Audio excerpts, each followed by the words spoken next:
Grava depois. Barulho de pulo. Agarrado na parede, mas é.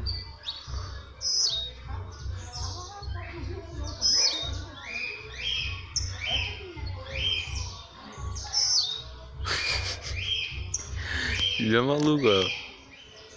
Aqui vai te de Natan cantando, de Natan tipo canta de pulo pra baixo, tá ligado?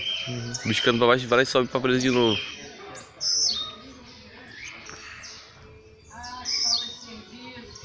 Vai dizer que hoje é feriado, não trabalha nunca mesmo.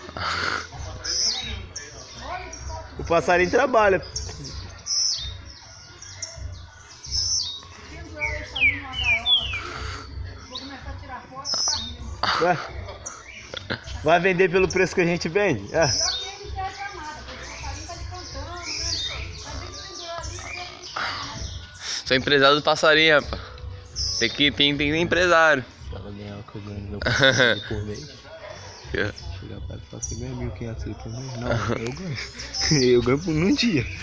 Não é não? Então, parceiro, não fale merda.